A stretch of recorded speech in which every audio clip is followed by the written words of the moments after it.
আসসালামু আলাইকুম everyone. Facebook cover নিয়ে আমরা এর আগে যতগুলো ভিডিও আপলোড করেছি ভালো সাড়া ফেলেছেন এবং আমিও চেষ্টা করছি এর এপিসোডগুলো বাড়ানোর জন্য। এবং আজকের ভিডিওতে আপনাদের সাথে ভিডিওর শুরুতে যেমনটা দেখলেন এই ডিজাইনটা আপনাদেরকে তৈরি করে দেখাবো, যেখানে আপনারা চাইলে মাল্টিপল ছবি ইউজ করে সেখানে একটা লাইটরুমের প্রিসেট ইউজ করে আপনারা মূলত পিক্সেল ল্যাব যে অ্যাপটি রয়েছে সেটার মাধ্যমে আপনারা খুব ইজিলি আপনারা সেটাকে এডিট করে নিতে পারবেন।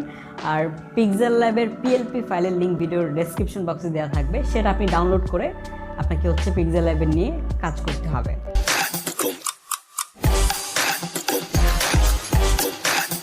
প্রথমে আপনাকে ডেসক্রিপশন বক্সে থাকা প্রথম লিঙ্কে ক্লিক করে আপনাকে এই ডিএনজি ফাইলটিকে ডাউনলোড করতে হবে। দেন সাথে আরেকটা ফাইল রয়েছে, সেটা হচ্ছে পিএলপি ফাইল। এটাকে আপনাকে এখান থেকে ডাউনলোড করে নিতে হবে।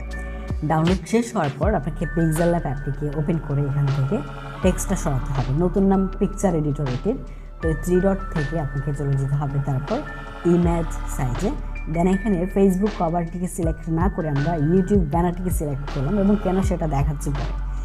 এরপর আমাদেরকে এখানে ক্লিক করতে হবে, তারপর এখান থেকে কালার, তারপর এখান থেকে আমরা ব্ল্যাক আর হোয়াইট এই দুইটা কালার আমরা যে কোনো একটা সিলেক্ট করে নিতে পারি। দেন আবার ওই প্লাস আইকনে ক্লিক করে ফ্রম গ্যালারিতে যেতে হবে।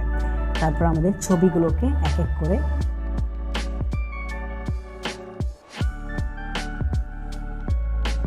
ছবিটাকে আপনি এভাবে সেট করে নিতে পারেন। হয়ে গেলে প্লাস আইকনে ক্লিক করে ফ্রম গ্যালারি থেকে পরপর 3টা ছবি এভাবে আপনি সেট করে দিতে পারেন।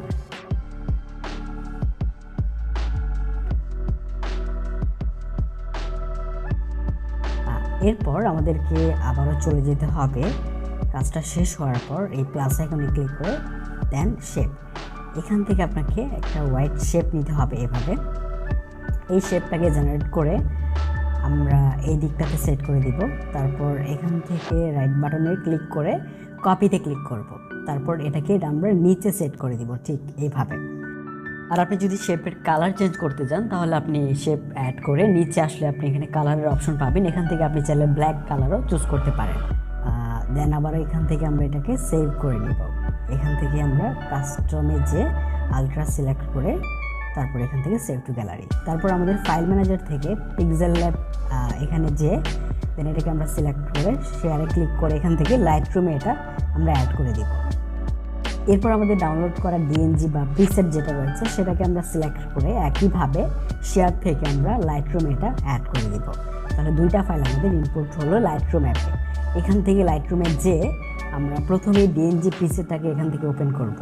তারপর 3 ডট থেকে আমাদেরকে এটা কপি সেটিংস এখানে ক্লিক করতে হবে। দেন এখান থেকে আমাদেরকে ব্যাক করতে হবে। তারপর এটাকে আমরা ওপেন করব।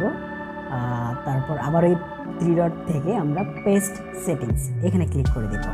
তারপর এটা আবার এখান থেকে আমরা সেভ করে নিব লাইটরুম থেকে। ওকে, একইভাবে পিক্সেল ল্যাব অ্যাপটিকে আবার আমাদেরকে এখান থেকে ওপেন করতে হবে। দেন আমাদেরকে টেক্সটটাকে এখান থেকে রিমুভ করে নিতে হবে। ওকে, দেন এই 3 ডট থেকে আমাদেরকে চলে যেতে হবে ওপেন পিএলপি ফাইল। এখানে ক্লিক করার পর আবার ওই পিএলপি আইকন এখানে আমরা ক্লিক করব। দেন আমাদেরকে এখান থেকে ডাউনলোড সেকশনটা খুঁজে নিতে হবে, বা সেটাই ডাউনলোড সেকশনটাই ওপেন হতে পারে। নিচে আসলে আপনি পিএলপি ফাইলটা পাবেন, এটা আপনি এখান থেকে ওপেন করবেন। ওকে, তারপর এখানে ক্লিক করতে হবে আপনাকে। এখান থেকে ফ্রম গ্যালারি, তারপর লাইটরুম দিয়ে সেভ করা এই মাত্র এই ছবিটা আমাদেরকে এখানে ইম্পোর্ট করতে হবে, যেটা ব্যাকগ্রাউন্ডে থাকবে। ওকে, তারপর আমাদেরকে চলে যেতে হবে এই যে আইকন দেখতে পাচ্ছেন এখানে। দেন এখানে তন্ম খান দুইটা নামে আপনাকে রিনেম করতে হবে। টেক্সটগুলোকে রিনেম করার জন্য এই যে পাশে এই আইকনটা দেখতে পাচ্ছেন এখানে ক্লিক করতে হবে। তারপর পেন আইকন, তারপর এখান থেকে এই নামটাকে সরিয়ে আপনার নামটা এখানে বসিয়ে দিতে পারেন। আমি দিচ্ছি আহসান খান। ওকে,